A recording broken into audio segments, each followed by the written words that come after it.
All new tonight on the Night Team.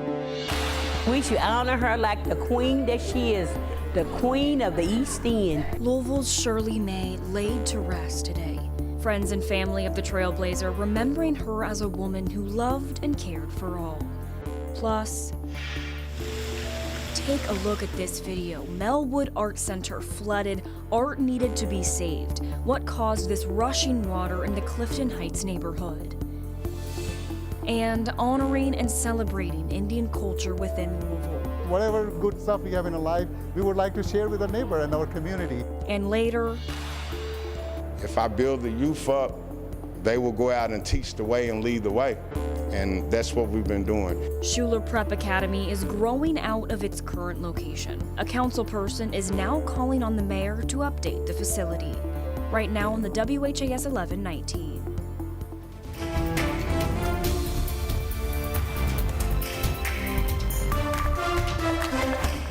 First tonight, a teen is dead after a shooting tonight in Shively. Thanks for joining us here on the Night Team. I'm Alex Dieterer. Shively police responded to the shooting on Kennedy Road near Dixie Highway around 6:30 this evening. When officers arrived, they found a boy in his early teens with gunshot wounds. He was taken to the hospital where he later died. Anyone with information about the shooting is encouraged to call Shively police at 930-2SPD. And we now know the name of the person killed after he was hanging off the side of a car near U of L's campus. Police say they were called to the scene on 4th and Winkler just after 7 Thursday night. Metro Police say 34-year-old Michael Orchard was hanging on to the outside of a car when the driver swerved into oncoming traffic, forcing another car to hit Orchard. Orchard was pronounced dead on the scene, and the driver of the car fled on foot but was later caught near 7th and Algonquin. LMPD's homicide unit is investigating. Flooding at the Melwood Art Center tonight. The cold weather is showing its impacts on Kentuckiana. Louisville Fire tells us the fire protection system froze during the frigid weather, and when it finally thawed, the pipe burst. You can see water flowing over here. They tell us crews were able to easily and quickly shut off the system and said the damage should be contained and minimal. 4 of President Donald Trump's cabinet picks have now been confirmed by the Senate. The latest is South Dakota Governor Kristi Noem as Secretary of Homeland Security. ABC's Nicole D'Antonio has the latest.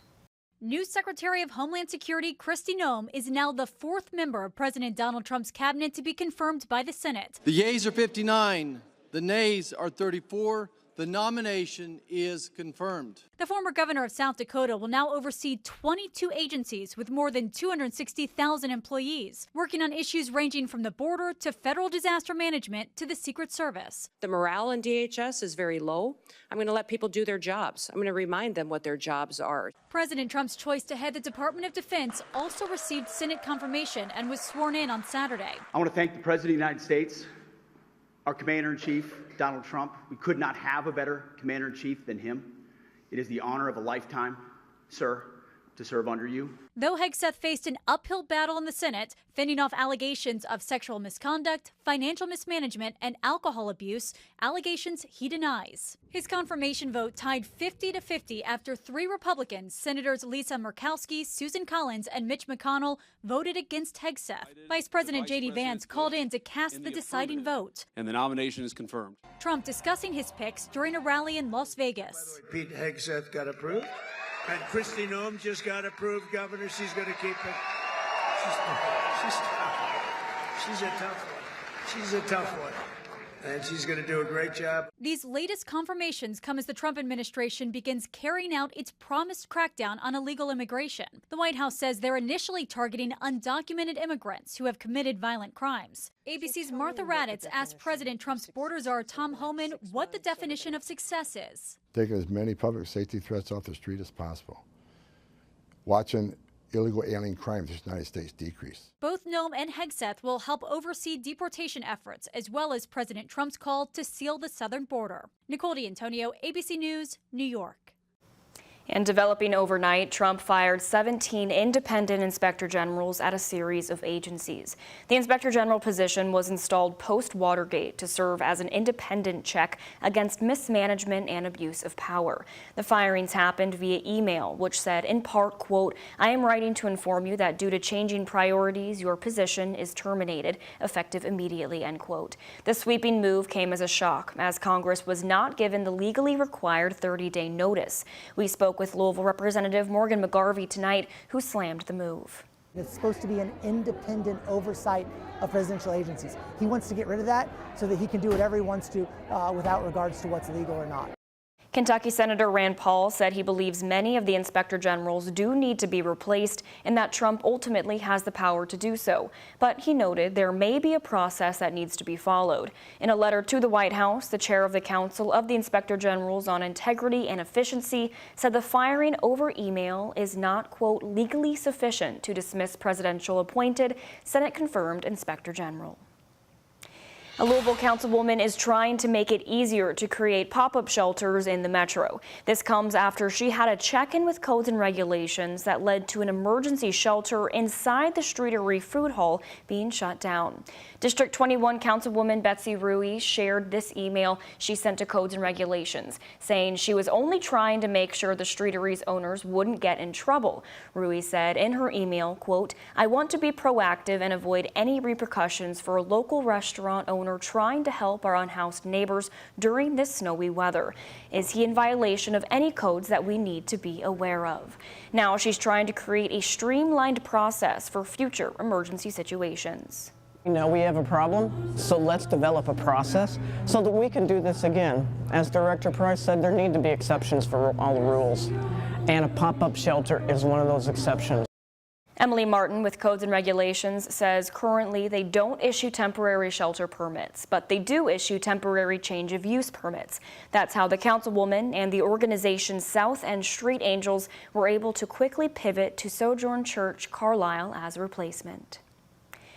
In an update to a focus team investigation we first reported 1 week ago, we did learn that Wayside Christian Mission, the city's largest homeless shelter, had been operating its East Jefferson Street location without a license for 16 months. That has now changed. The license was approved yesterday and is active through September.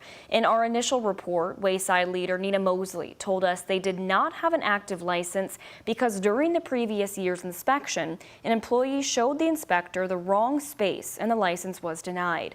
But again, as of last night, Wayside is licensed to operate.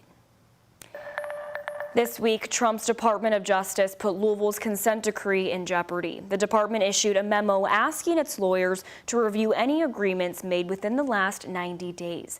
In response, Louisville Representative Morgan McGarvey sent a letter to the acting attorney general asking them to allow the decree to go through.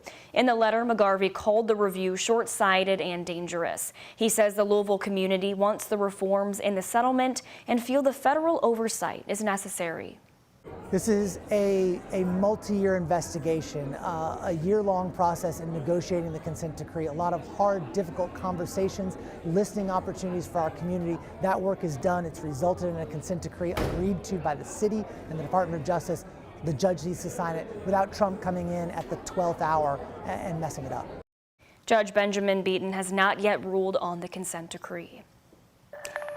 Well, a big celebration was held tonight highlighting Indian culture within Louisville. For a second year, India Fest made its return to the Kentucky Exposition Center, a night where the community gets to highlight their culture through fashion, dance, and others. WHAS11 night teams Jose Alonso and photojournalist Aspen Hester spoke with a vendor who says this is also a chance for entrepreneurs to make connections. Dancers lighting up the show while performing on stage. India Fest packed the West Wing of the Kentucky Exposition Center for a second year. Cherie's Boutique was one of the many vendors selling custom jewelry. It's my first time. I'm just having my boutique stall here booth, and last year they had a great crowd came in and it's an amazing experience. They said, okay, I said let's go and try, and I got a very good exposure here. The Dodwani family business planted roots in Prospect and say the festival gives them a platform to connect and expand their clientele. We don't have any other place to go. India Festival is one of the best platforms. You can show all the cultural stuff, all the collection, and what the people wear, how they behave and stuff. The Heritage of India Foundation organized this public celebration. President of the group, Dr. Sushil Gupta, says this is an opportunity to show the diversity within the Derby city, but also within India as a country. India is around 23, 28, more than that states. Every 80 miles, the culture changes, the food changes, the dress, attire, the talk, the language changes. So I think it represents, it gives an example to the world how we can exist together. Dr. Gupta says around 12 to 15,000 Indians call Louisville home. And one of the most popular things here at the festival happens to be the food and the cuisine. Take a look at all of those people waiting in line to get a taste of all the different spices within the culture. Also joining these festivities was Congressman Morgan McGarvey, who spoke to the community about how they contribute to the city's growing economy. From entrepreneurship to just giving back and helping people out. It's a great part of our community and part of what makes Louisville come together and be strong. Many families like the Dodwanis say this is also an opportunity for the next generation to learn about their roots. In Louisville, Jose Alonso, WHAS 1119 on your side. Today, Shirley May Beard was laid to rest. The funeral for the Louisville Trailblazer was held this afternoon at Community Baptist Church. Shirley May died earlier this month at the age of 84. She's known and remembered as the local activist behind Shirley May's Cafe in Smoketown and for her work honoring black jockeys. Today, friends and family of Shirley May were able to share their memories. I think of my mom, I think of love. When I think of the things that she's done it lovingly. Everything that she's done is that she saw no differences in anybody. She loved everybody the same. Shirley May was an angel. She was good to everybody. She made you feel warm. She was the second mother of everybody, you know what I'm saying, up in the East End. Shirley May's Cafe has been closed but will open back up this upcoming Thursday.